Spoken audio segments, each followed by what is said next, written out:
Uhali gani mtazamaji wa Channel 10, karibu katika kipindi maalum. Mimi ni Hamisi Mkotia na kualika tuketi pamoja kwa muda wa dakika 30 tukichambua na kuangazia yale ambayo yametuketisha kwa siku ya leo. Mtazamaji, utakumbuka kwamba kuna matukio mengi ambayo yanaendelea kufanyika hapa nchini Tanzania, lakini kubwa zaidi na mada yetu kwa siku ya leo inaangazia uhusiano wa Tanzania na mataifa mengine. Tanzania kama nchi ina ushirikiano na nchi nyingine duniani. Sasa katika ushirikiano huo tutakwenda kuangalia ni kwa namna gani mahusiano kati ya Tanzania na mataifa mengine. Lakini hivi karibuni tumemwona Mheshimiwa Rais Daktari Samia Suluhu Hassan alizindua sera ya mambo ya nje ya mwaka 2025. Kujadili mada hii tumemwalika hapa mchambuzi wa masuala ya siasa na diplomasia Abdul Karim Atiki. Pamoja nami tutajadili mada hiyo kwa muda wa dakika 30. Abdul Karim, asante sana.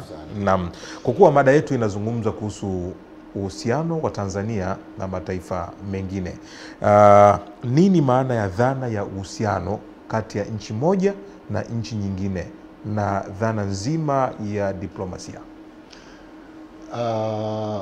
Uhusiano kati ya nchi na nchi unasimama katika nguzo kuu ya usalama kwanza, na ambayo usalama maana yake ni pamoja na kuondosha mambo ya uadui, ujirani, utu, mengine yanaweza kuja, lakini kwanza usalama na kuondosha hostility, uadui, kuepusha mifarakano ya inayosababisha kuleta madhara kwa binadamu.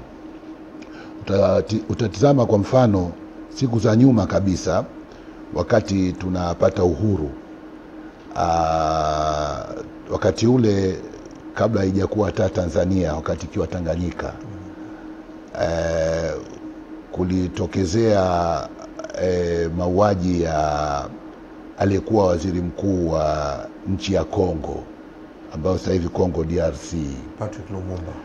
Patrick Emile Lumumba aliuliwa, na ilitokezea kama hali ya sintofahamu na Tanzania, na kwa sababu Patrice Lumumba pia alikuwa katika wale wanasema ule Pan-Africanism.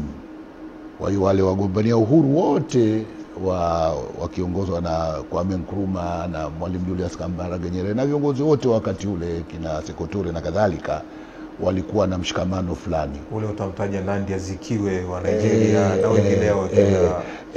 Kwa hiyo kitendo kile kilivuruga kidogo, kilitibua hali ya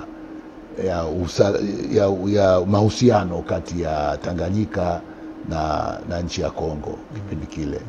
Na pamoja na hayo, unakumbuka zamani siku wadogo tulikuwa tunasema, manake yule Patrice Lumumba aliuliwa kule Katanga, wakati ule aliasi ule Moise Shombe. Kwa hiyo tulikuwa tukiimba nyimbo Kibaraka Shombe Shombe Kibaraka, tulikuwa tukiimba. Kwa hiyo tulikuwa hatuna mahusiano mazuri, na kwa kweli kama unakumbuka, hata kuna wakati fulani inasemekana kwamba kulikuwa na hali ya majasusi wa CIA walikuwa wanataka kufanya mambo fulani mabaya kwa nchi yetu. Ilikuwa hali ya usalama kati ya nchi yetu na mahusiano kati ya nchi yetu na Tanganyika wakati ule na nchi ya Kongo chini ya Mobutu Sese Seko ilikuwa mbaya sana. Lakini unapofanyika mkutano wa ujirani mwema, Mobutu Sese Seko alikuwa akikutana na Mwalimu Julius Kambarage Nyerere kabisa. Anakuja Dar es Salaam hapa, anapokewa, wanakutana, wanaongea katika mikutano yote ya ujirani mwema. Na ile ni sera ya Umoja wa Mataifa. Ukishakuwa wanachama wa Umoja wa Mataifa, kuna hilo tamko la ujirani mwema, ambalo kuna vikao vya nchi na nchi katika kufanya mambo ya ujirani mwema. Na hayo ndio mambo ya kuzingatia, kwa sababu ya kuondosha uadui Naam, ya jambo la kwanza kuondosha uadui, usalama zaidi. Na mtazamaji wa Channel 10, huyo ni Abdul Karim Watiki. Ndivyo ambavyo ameanza kwa kuweka tafsiri ama kutoa maelezo ya awali kabisa ni namna gani ambavyo taifa la Tanzania huko nyuma, Tanganyika, lilivyokuwa likiendesha ujirani mwema na mataifa mengine, na hasa ndio chimbuko la mada yetu kwa leo, tukizungumzia uhusiano wa Tanzania na mataifa mengine. Abdul Karim, baada ya kuweka utangulizi huo, katika kipindi cha miaka minne ya uongozi wa serikali ya awamu ya 6 chini ya Mheshimiwa Rais Daktari Samia Suluhu Hassan, hali ya uhusiano kati ya Tanzania na mataifa mengine ikoje hivi sasa? Hapa katikati, kabla Rais Samia Suluhu Hassan hajaingia katika serikali, na kwa sababu nchi ilikuwa katika uongozi wa marehemu Dr. Joseph Pombe Magufuli, utaona kwamba kulikuwa na kitu kinaitwa vita ya uchumi. Ile vita ya uchumi kwa namna moja au nyingine ilitikisa zile nguzo za kidiplomasia.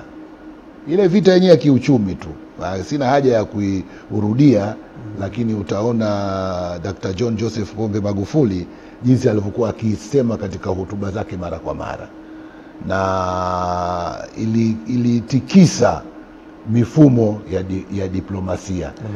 Sisemi kama alikuwa amefanya makosa, na yeye alikuwa na staili yake katika kuendesha na katika kuhakikisha kwamba uchumi wa nchi yake anataka uende vipi, na kwa sababu yeye ndio rais na amiri jeshi mkuu. Kwa hiyo hile ilitikisa mahusiano yetu ya kibiashara katika nchi jirani, ilitikisa mahusiano yetu ya biashara hata na nchi za nje, nchi za ng'ambo. Kwa hiyo alipoingia sasa Rais Dr. Samia Suluhu Hassan, nadhani hilo aliliona na akataka kulifanyia marekebisho, kwa maana hata kama mnakuwa mnavutana, lakini ipo haja ya kutaka kuelewana. Kwa hiyo unakumbuka mara tu alipoingia madarakani akaenda Kenya, na ukasikia kuna msemo kule Rais Kenyatta, Uhuru Kenyatta alisema Rais Samia kaleta suluhu kama jina lake lilivyo, na mimi huku naleta uhuru katika sekta ya biashara kama jina lake lilivyo. Kwa hiyo kulikuwa na kutofahamiana, lakini kipindi kile cha mtangulizi wake, lakini alivyoingia yeye akaja na mtazamo mpya, na unaona kulikuwa na magari mengi kule Namanga yalikuwa yanakwenda Kenya, yamesimamishwa kupeleka mahindi, yalikuwa hayakwenda, na kulikuwa pia na vikwazo, mara unaambiwa vifaranga vimechomwa moto, mara unaambiwa kuna mifugo sijui huko maeneo ya Kilimanjaro. Basi kulikuwa na hali ambayo ilikuwa inatikisa yale mahusiano, na mahusiano yanataka, ndio maana nimesema jambo la kwanza kuacha uadui. Hata kama kuna mambo ambayo yanahitilafu, basi mnatakiwa miyazungumze katika hali ya urafiki, katika hali ya kukaa kwenye meza. Kwa hiyo diplomasi ya kwanza kabisa aliyotumia Mama Samia ni ya kuondosha uhasama, na unaona mambo yakawa yamekaa baridi. Na hata kulikuwa na shida pia upande wa Uganda kuhusu sukari, na Rais Museveni alikuwa analalamika kwa nini Tanzania wanaagiza sukari nje, wanaagiza sukari Brazil wapi wakati ana sukari ya kutosha pale, na vitu kama hivyo. Sasa hivyo ni vitu diplomasia ya kuondosha kuona kwamba tuna uadui. Mama Samia alifanyia kazi vizuri sana, na ilisaidia hasa watu wengine wa nje ambao wangependa, kwa sababu dunia ya kibiashara ndio hiyo tunayosema ya wawekezaji. Dunia ya kibiashara ndio hiyo inatakiwa yani support kutoka mataifa mengine. Kwa hiyo aliituliza, na unaona alivyoingia alifanya safari nyingi za nje.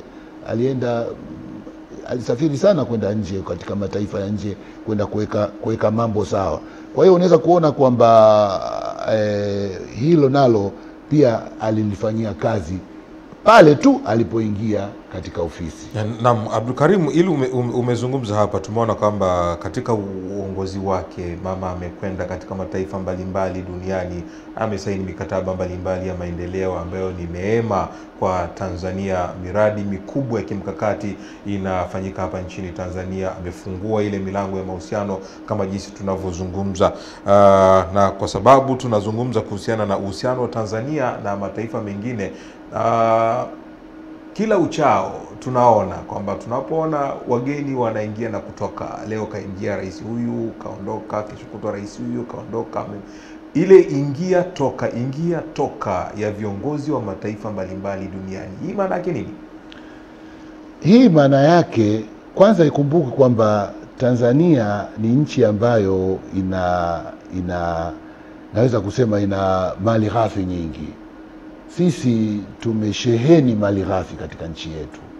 Tuna utajiri mkubwa, na utajiri huu kama haukuibuliwa itakuwa ndio ile aliyojionea mzee Kawawa zamani, marehemu Rashid Mfaume Kawawa, katika viongozi wetu wa zamani. Alizungumza neno fulani, watu wakawa wanalifanyia utani. Alisema kwamba uchumi tunao lakini tumeukalia. Nani alisema? Marehemu mzee Kawawa. Rashid Mfaume Kawawa, simba wa vita. Ndio. Alisema kabisa uchumi Tanzania tunao lakini tumeukalia. Kwa sababu gani? Kama una uranium alafu unakaa kimya, alafu unahangaika na kuchimba mitaro na kuweka ma hydropower kwa kuzalisha umeme, lakini unayo uranium, na hata basi uichimbe, basi hata uiuze nje, lakini bado na sisi wenyewe bado tuna dhana fulani ambazo kusema kweli ni dhana potofu, hasa katika kuwaita wageni waje katika kuwekeza katika nchi yetu. Mfano, hivi karibuni kulitokea sakata hili la mambo ya kuendesha bandari, na unasikia maneno wanasema Warabu,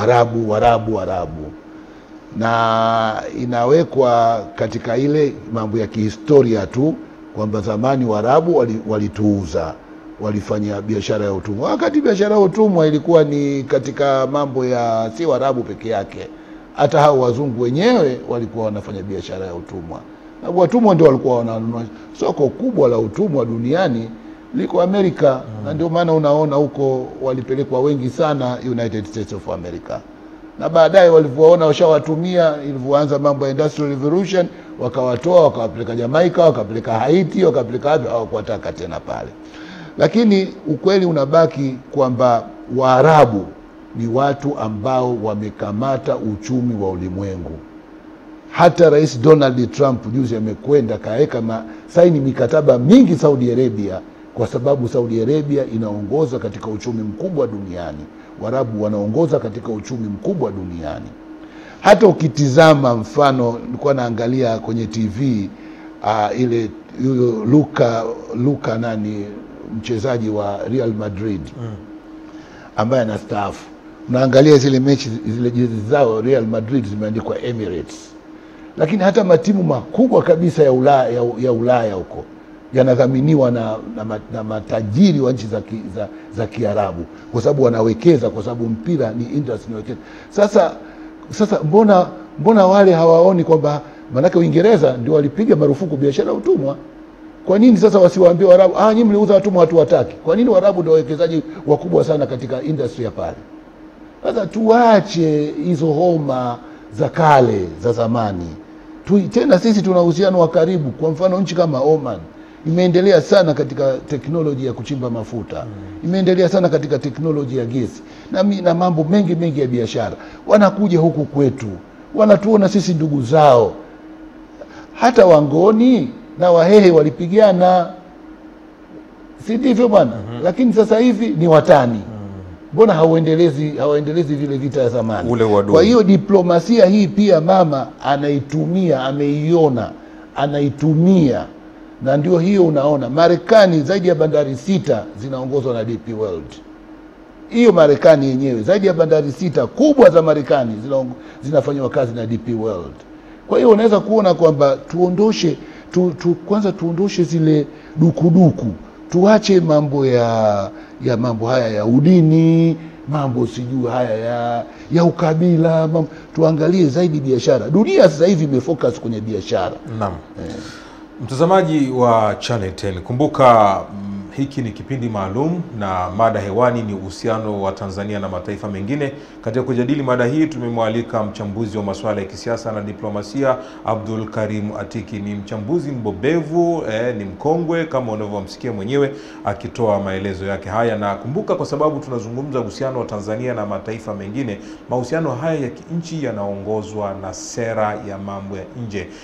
Bila sera mambo hayawezi kwenda sawa sawa. Jambo lolote linahitaji mpango ambao utakwenda kukupeleka katika malengo yako. Sasa katika mahusiano haya tunaongozwa na sera ya mambo ya nje. Hivi karibuni Rais wa Jamhuri ya Muungano wa Tanzania Mheshimiwa Daktari Samia Suluhu Hassan amezindua sera mpya ya mambo ya nje ya mwaka 2025.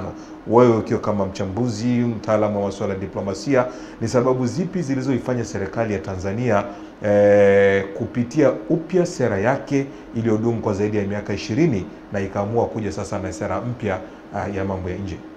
Sera naweza kusema ni mpya, lakini ni muendelezo tu wa sera ile ya zamani. Kwa maana lazima kuwe na sera. Ni mabadiliko, kama vile katiba yetu ilikuwa ya chama kimoja, lakini tumeiboresha, imekuwa katiba ambayo ya vyama vingi sasa. Lakini hatujaibadilisha, hatujakuwa na katiba mpya ile ile. Kama vile Marekani, katiba yao ile ile waliokuwa nayo ya miaka 250 iliyopita, lakini wanaiboresha. Na wanapoboresha wanasema walivyoboresha yale wanaita Bills of Rights, ndio maboresho ya mwanzo ambayo yaliruhusu mwanamke apige kura, sababu mwanamke Marekani alikuwa hapigi kura. Baadaye akaja karuhusu mtu mweusi pia. Ushaona, kwa sababu wao katika katiba yao ya Marekani hiyo ambayo inaambiwa ni katiba bora kuliko katiba zote, ni in God we trust na nini, lakini ilikuwa ikimzuia mwanamke asipige kura, sio shiriki kutawala, hata kupiga kura, kwa sababu walikuwa wanatafsiri kwamba mwanamke ni kama mtoto mdogo. Ushaona. Kwa hiyo mabadiliko ndio muhimu, yani revolution, yani mapinduzi. Mabadiliko ni mapinduzi, unatoka hiki unakiweka hiki, lakini unaendeleza na kile kilichopo. Kwa hiyo sera hii imezingatia mambo ambayo imeacha mambo ambayo hayapo, kwa sababu kwa sababu wakati tunapata uhuru hatukuwa na sera. Wakati wa Tanganyika tulikuwa tunatumia tu hiyo declaration ya Umoja wa Mataifa ya mahusiano, lakini sera ya mambo ya nje haikuwepo wakati tunapata uhuru. Tunapata uhuru hakukuwa na sera. Sera imekuja kutengenezwa na Mwalimu Nyerere. Hiyo sera kabisa ya mambo ya nchi za nje ya Tanzania, ya Tanganyika utaweza kusema, au ya Tanzania, ilitengenezwa na Mwalimu Nyerere. Na baada ya kupata misukosuko mingi, kwa sababu msukosuko wa kwanza tulikuwa tumeupata kuhusu swala la Rhodesia. Uingereza walikuwa wao wanahisi wanataka kuacha, yani Ian Smith aendelee kutawala. Alijitangazia uhuru kutoka, maana ilikuwa koloni la Uingereza. Wazungu wachache wakajitangazia uhuru katika Rhodesia, wakasema kwamba sasa hii ni uhuru, wakati walio wengi kina Robert Mugabe, kina Nkomo, kina nani, ndio wenyewe na Uingereza hawakutaka kuwalani. Kwa hiyo hiyo ilikuwa tatizo, na tulikaribia tuvunje, nadhani bado kidogo, au tulivunja, yani kulikuwa na uhusiano uliteteleka sana kati ya Tanzania na Uingereza. Sasa hapo Abdul Karimu umezungumza kwamba sera sio sera mpya in search, ni sera ile lakini imefanyiwa maboresho. Hebu kwa faida ya mtazamaji hapa, kwa sera mpya hii ambayo imezinduliwa juzi, ina vitu gani vipya vilivyoongezwa kulingana na mahitaji ya sasa? Kwanza tuseme vile awali kwa nini vitakuwa vimeachwa? Kwa sababu kutokana na mahitaji yenyewe. Sera hii ilikuwa pia ni sera ya ukombozi.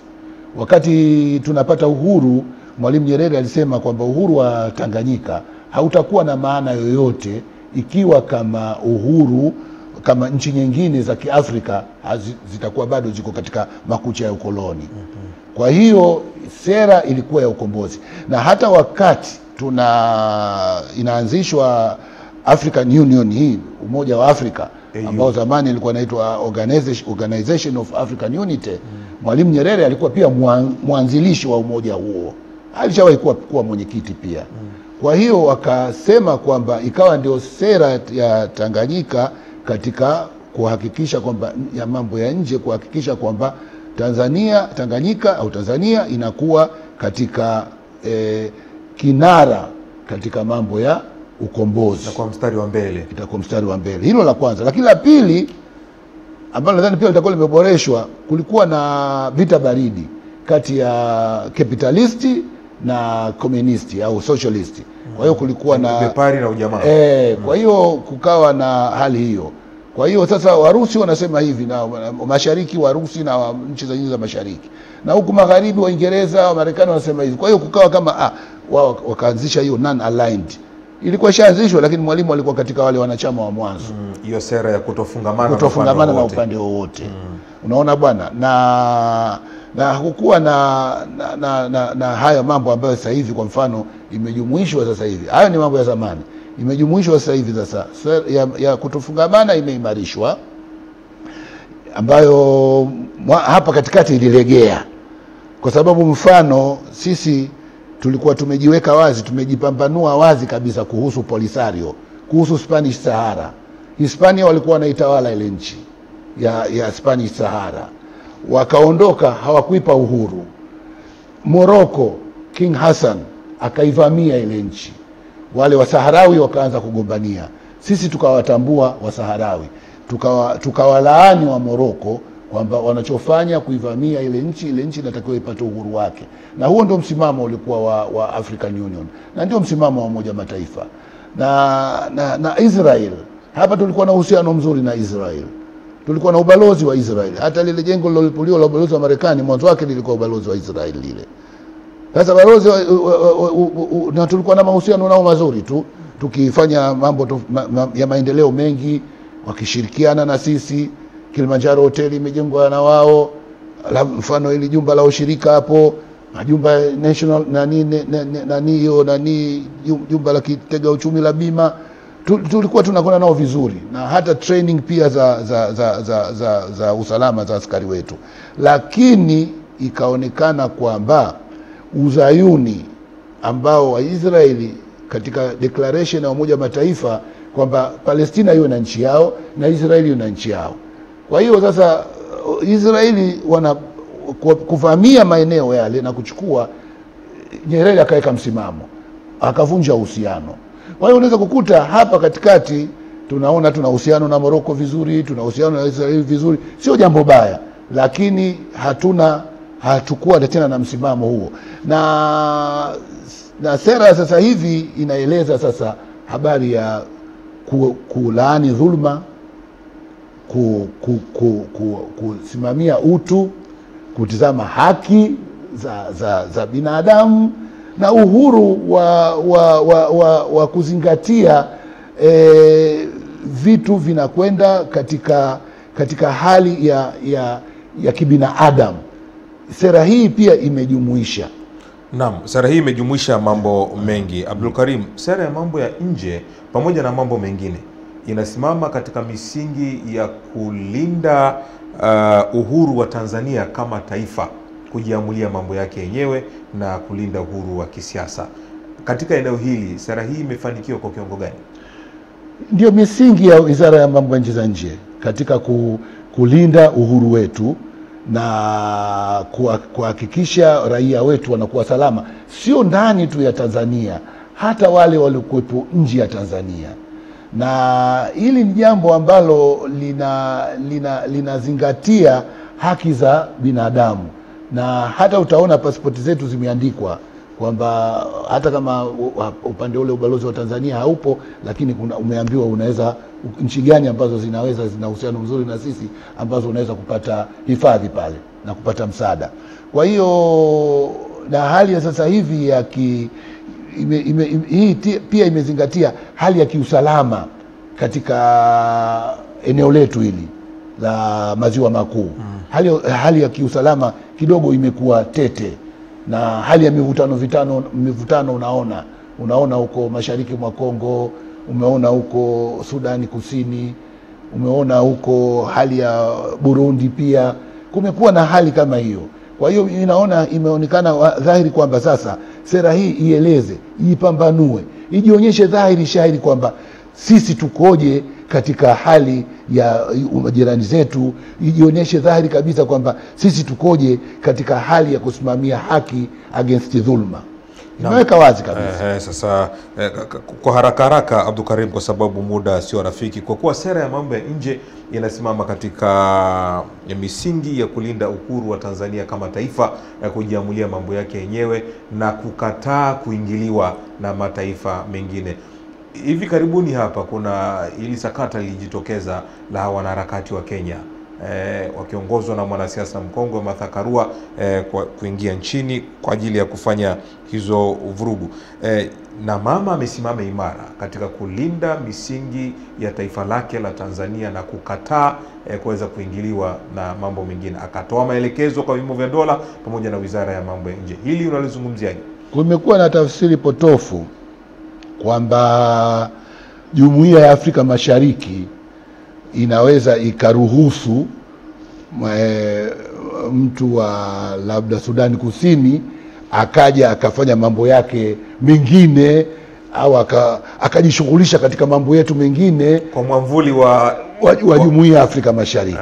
Jumuiya ya Afrika Mashariki ina kanuni zake, na ndio maana ikabidi sasa hii sera itoke ili sasa tujipambanue kwamba hata kama kuna siku labda tutasema tutaingia katika utaifa mmoja, hayo yatakufa baadaye, yatakuja baadaye.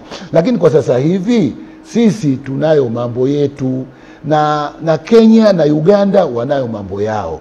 Ikiwa tunataka, mfano kuna uchaguzi unataka kwenda kuangalia, ukikaribishwa, labda umekaribishwa, nakumbuka kuna wakati fulani kufuata utaratibu wa nchi. Kuna wakati fulani nadhani Magufuli alipokuwa waziri alikaribishwa kule na rafiki yake Raila Odinga, na walikuwa na mahusiano kwa sababu wizara zao zilikuwa zikishirikiana katika mambo ya ujenzi, na wakati ule kujenga hizi barabara za East Africa hizi. Naona pana akaenda kule akavalishwa sijui kofia sijui nini katika ile hali ya kama kuwaunga mkono wale rafiki yake Raila Odinga. Lakini kushiriki katika labda kwenda kuangalia, kufanya uangalizi labda uchaguzi, kuna taratibu zake, kuna sheria zake. Mtaalikwa, Wizara ya Mambo ya Nchi za Nje itawasiliana na Wizara ya Mambo ya Nchi za Nje ya Kenya, itasema kwamba kuna hao, na Wizara ya Mambo ya Nchi za Nje ya Kenya labda itawasiliana na wizara yetu hapa, itashirikiana na tume ya usimamizi ya tume huru ya uchaguzi. Wataambiwa wanakuja observers kutoka Kenya ama kutoka Uganda, wanakuja na watafuata taratibu. Hata hizo za kimahakama, mfano Martha Karua alivyokuja, angekuwa na leseni ya uwakili mfano, pia ingewezekana, ama angefuata utaratibu wa namna fulani, labda Wizara ya Katiba na Sheria iwaalika kwamba njooni muangalie tunavyoendesha mambo yetu. Hiyo isingekuwa shida sana. Lakini kuja kusema kwamba Rais Samia anakandamiza, Rais Samia hataki upinzani, hiyo kwa kweli wao sio jukumu lao wala haliwahusu. Ni kama vile mimi nije nyumbani kwako au ni jirani yako Bwana Mkotia, unagombana na mkeo, unapigishana kelele, nije nyie mnafanya nini? Wewe na kuhusu nini? Naam, Abdul Karim, tukizungumza kwenye swala la uzalendo hapo, Mheshimiwa Rais ametoa mwongozo, hotuba yake imejawa uzalendo, na akaeleza wazi kabisa kwamba katika jambo kama hili hatuwezi kuruhusu kama nchi ya kuweza kuruhusu kuingiliwa na watu kuja kufanya vurugu hapa nchini.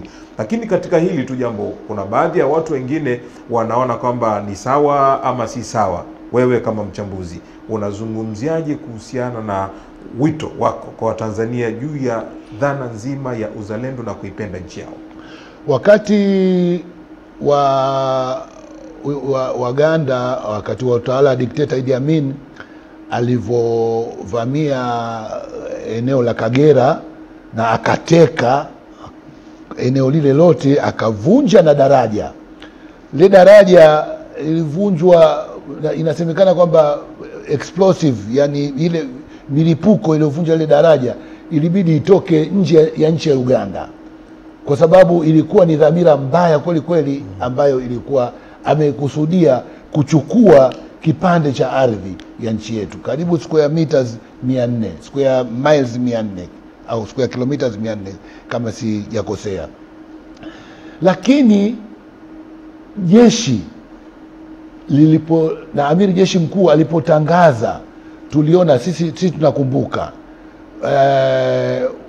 karibu vijiji vyote vilitoa wapiganaji, karibu vijana waliojitolea kwenda mstari wa mbele, karibu mikoa yote, karibu wananchi wote waliokuwa na mbuzi, kuhakikisha kwamba wapiganaji ambao wako mstari wa mbele, sio serikali pekee yake itakayowalisha, wananchi wenyewe wa Tanzania watawalisha watoto wao waliokuwa mstari wa mbele kwenda kuikomboa nchi yao. Ile ilikuwa ni uzalendo ambao mimi sijapata kuusho na wasiwasi. Leo kama ikitokezea tukivamiwa sehemu, mimi nadhani kuna wengine wanaweza kusema sawa tu, madam anajiona labda yupo katika chama fulani hakutendewa haki.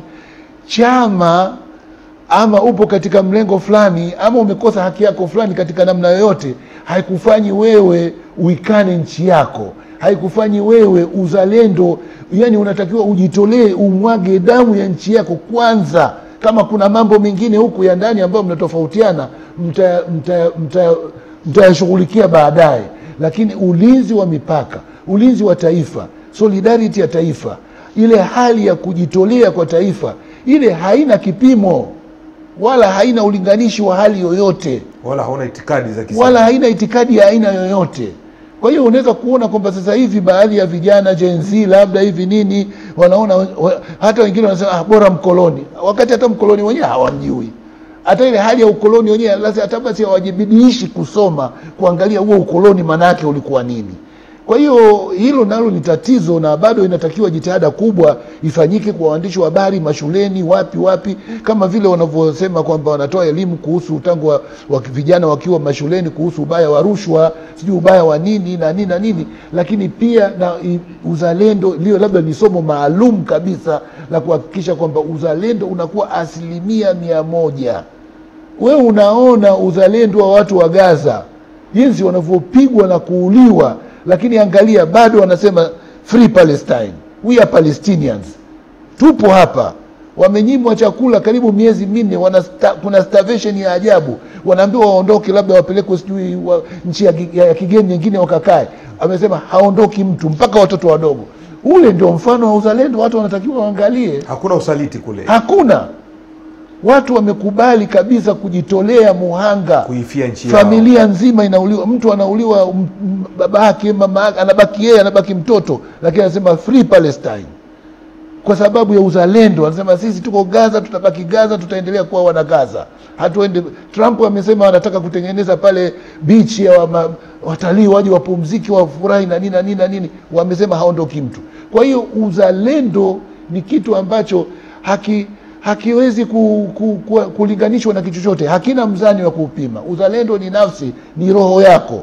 Kwa hiyo hilo ni jambo ambalo wanatakiwa wananchi wote walizingatie, kwamba nchi hii ni yetu sote, na tuondokane na wanasiasa wanaosema kwamba sijui rais. Hii ni Jamhuri ya Muungano wa Tanzania.